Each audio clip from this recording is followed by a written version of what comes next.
Cartas del diablo a su sobrino, capítulo 6.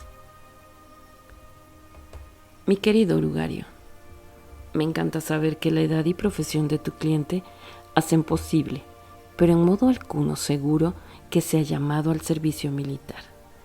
Nos conviene que esté en la máxima incertidumbre para que su mente se llene de visiones contradictorias del futuro, cada una de las cuales suscita esperanza o temor. No hay nada como el suspenso y la ansiedad para parapetar el alma de un humano contra el enemigo. Él quiere que los hombres se preocupen de lo que hacen. Nuestro trabajo consiste en tenerles pensando qué les pasará. Tu paciente habrá aceptado, por supuesto, la idea de que debe someterse con paciencia a la voluntad del enemigo. Lo que el enemigo quiere decir con esto es, ante todo, que debería aceptar con paciencia la tribulación que le ha caído en suerte, el suspenso y la ansiedad actuales. Es sobre esto por lo que debe de decir, hágase tu voluntad. Y para la tarea cotidiana de soportar esto, se le dará el pan cotidiano. Es asunto tuyo procurar que el paciente nunca piense en el temor presente como en su cruz, sino solo en las cosas de las que tiene miedo. Déjale considerarlas sus cruces. Déjale olvidar que, puesto que son incompatibles, no pueden sucederle todas ellas. Y déjale tratar de practicar la fortaleza y la paciencia ante ellas por anticipado, porque la verdadera resignación al mismo tiempo ante una docena de diferentes e hipotéticos destinos es casi imposible, y el enemigo no ayuda demasiado a aquellos que tratan de alcanzarla. La resignación ante el sufrimiento presente y real, incluso cuando ese sufrimiento consiste en tener miedo, es mucho más fácil y suele recibir la ayuda de esta acción directa. Aquí actúa una importante ley espiritual. Te he explicado que puedes debilitar sus oraciones desviando su atención del enemigo mismo a sus propios estados de ánimo con respecto al enemigo.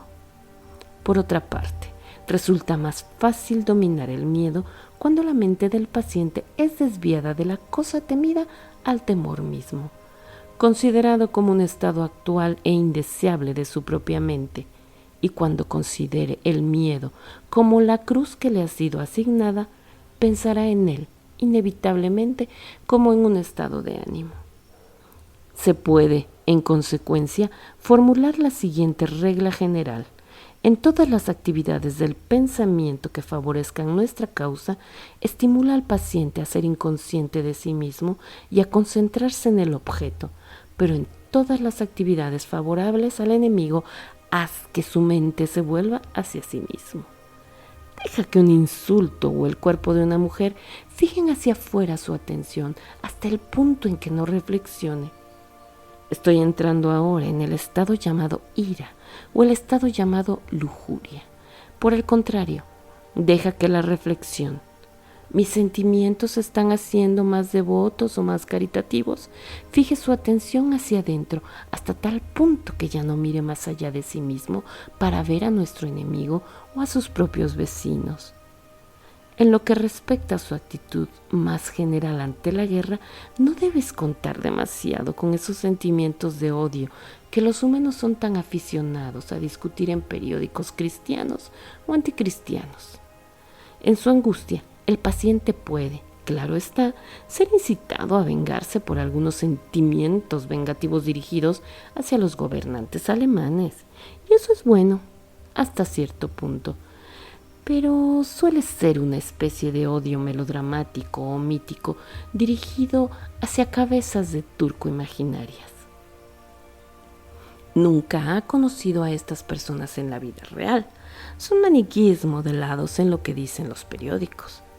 Los resultados de este odio fantasioso son muy a menudo decepcionantes, y de todos los humanos, los ingleses son en este aspecto los más deplorables mariquitas.